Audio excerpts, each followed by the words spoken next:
I want to talk about the interview that I did with CrushTheStreet.com. It was the last question, which is always, what is your end game? A lot of people are interested to know people's opinion about how the economy, how society will project out over the next 5 to 10 years, some big macro scale forecasts. And of course, I kind of gave a safe answer, a sanitized answer about how the markets will start to roll over, and that we're going to enter into a period of prolonged recession, or what I really believe is another recurrence of the Great Depression.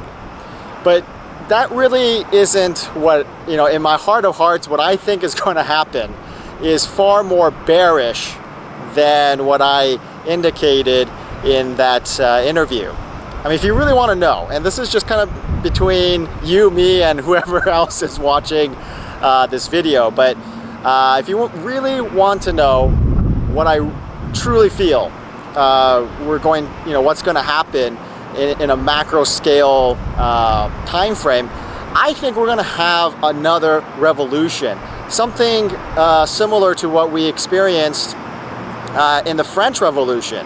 And as you recall, basically the French Revolution was a class warfare between the aristocrats, the absolute societal elitists, and then the rest of everybody else who were struggling to make ends meet. And at some point, the French got so sick and tired of being beaten down by the elites that they decided to just go nuts. They went crazy, and they started to ransack the aristocrats. They started to ransack the elites, and very few were spared. And I think that that's really what we're going to see in America. And I know it sounds crazy. I mean, it sounds so barbaric that it is incongruent with the civility that we have today. But I got to ask you, and you have to ask yourself, what really is the definition of civility? I mean, it may be something that we engage in discourse, that we no longer resort to violence, and that may be true. But there's violence financially, there's violence economically that is being inflicted, and right now the masses, I fear, have been inundated with a lot of biological testing, a lot of biological warfare that is very much hidden from public view.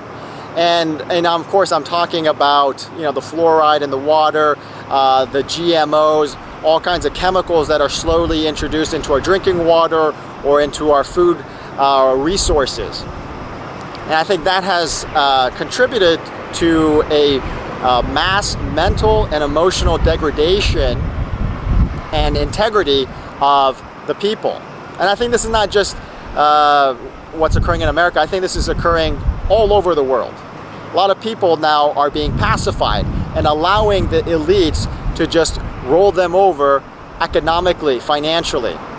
But I think that there's only so much pain that the populace, the mass populace, can endure before they reach a breaking point. Because the thing about human beings, all of us, we all have an innate soul within us, that we're not just robots, that we're not just complicated algorithms, that we do have, outside of quantitative biological realities, there is a qualitative reality, a qualitative component to each one of us that makes us individually unique.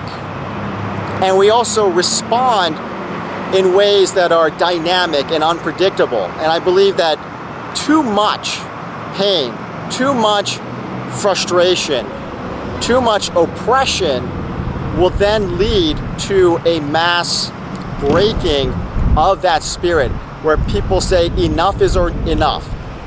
Even though we're medically pacified, we no longer can endure the status quo. And I think that's really the danger point. That's really what I see. I see so much now that wealth is being redistributed back to the wealthy, and it's being siphoned out of the middle class, and of the lower class. And I think, you know, people, when you talk to affluent people and when you talk to leaders in business, they're all sitting pretty, and they have not a care in the world. They say, you know what, I got a lot of money, I'm good, I'm set for life, I don't have to worry about the markets, I don't have to worry about the economy. My friends, I gotta tell you, those people, the rich, the affluent, the elites, those people are delusional because they fail to recognize the leverage, the nominal leverage of so many people having had enough. There is going to be a revolution. There's going to be a revolution that's going to happen, whether you like it or not. You know, it's not just me talking on a YouTube channel and, you know, giving you opinions. Sure, this is my opinion. But when you look at the fundamental factors that is occurring throughout society, the rift, the social warfare, even the racial warfare, there is going to be a revolution coming. People ask me, should I get into precious metals? Should I buy more gold? Should I get into bonds? Should I get into money market funds? You know, ultimately, I think that there's only one thing that you can really quantitatively, empirically get into that may protect you and your families. That's firearms, that's guns. Getting ready to, protect yourself against this mass revolution that could occur. Again, I'm not saying that I hope that it occurs. I'm not trying to scare anybody. But when I look at society and when I look at the friction between different classes, between different ethnicities, between different religious groups, I see nothing but conflict. I see nothing but a culmination, a deadly culmination of all these factors coming together in one big, massive explosion.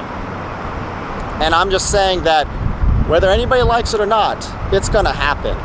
So that's just one thing to keep in mind. You know, the financial investment aspect of it, yeah, I mean, maybe you can profit off of gold, sure, you know, you can profit out of silver, whatever. Ultimately, that's not gonna matter if you can't protect yourself and you cannot protect your family.